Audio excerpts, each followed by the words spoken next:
दोस्तों नमस्कार। मैं एडवोकेट रूप कुमार लीगल मंत्रा के इस डिस्कशन के दिन आज शुक्रवार 31 जनवरी 2025 जनवरी महीने का आखिरी दिन। आज हम बात करेंगे माननीय इलाहाबाद हाईकोर्ट के एक जजमेंट की, जिसमें माननीय हाईकोर्ट ने एक बार फिर से जजों की भूमिकाओं पर विस्तार से चर्चा की है। माननीय हाईकोर्ट का कहना है कि जो निचली अदालत यानी ट्रायल कोर्ट के जो जज होते हैं वो सिर्फ टेप रिकॉर्डर की भूमिका न निभाएं, बल्कि उन्हें न्याय करने के लिए सत्य की तलाश आवश्यक है और इस सत्य की तलाश के लिए उन्हें सक्रिय रूप से न्यायिक कार्रवाई में भाग लेना चाहिए। पिछले साल भी माननीय सुप्रीम कोर्ट ने जजों की भूमिका पर कहा था कि ट्रायल जजों को गवाहों के बयान दर्ज करने के लिए केवल टेप रिकॉर्डर के रूप में कार्य करने के बजाय सक्रिय भूमिका निभानी चाहिए।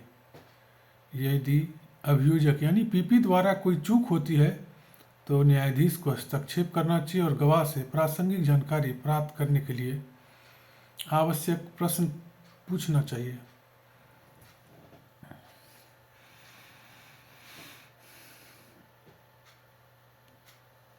माननीय सर्वोच्च न्यायालय ने अपनी टिप्पणी में कहा कि यह अदालत का कर्तव्य है कि वह सच्चाई तक पहुंचे और न्याय के लक्ष्यों को पूरा करे।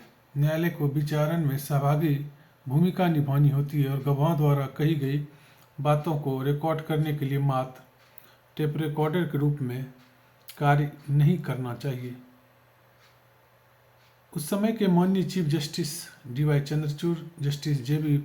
पारदीवाल और जस्टिस मनोज मिश्रा की खंडपीठ ने कहा कि जजों को न्याय में सहायता के लिए कार्रवाई की निगरानी करनी होगी।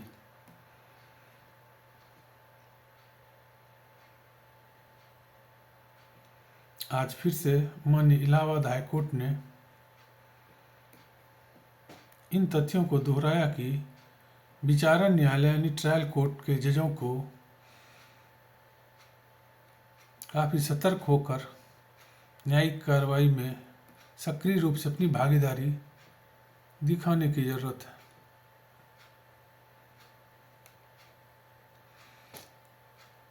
इलाहाबाद हाईकोर्ट ने हाल ही में कहा कि साक्ष्य दर्ज करते समय ट्रायल कोर्ट में बैठे पीठासीन अधिकारी यानी प्रिजाइडिंग ऑफिसर यानी जो जज होते हैं, ट्रायल के जज होते हैं, दर्शक ऑडियंस और टेप रिकॉर्डर की तरह काम नहीं करना चाहिए। अदालत की कार्रवाई में सक्रिय रूप से भाग लेना चाहिए। अदालत ने कहा यदि अभियोजन पक्ष द्वारा किसी गवाह को मुकर जाने की घोषणा की जाती है तो अदालत को खुद गवाह से संबंधित प्रश्न पूछने चाहिए और यदि उसे पर्याप्त आधार मिलता है तो उसे कानून के अनुसार ऐसे गवाह के खिलाफ आगे बढ़ना चाहिए। तो ये था एक जज की भूमिका ट्रायल के दौरान कैसी होनी चाहिए।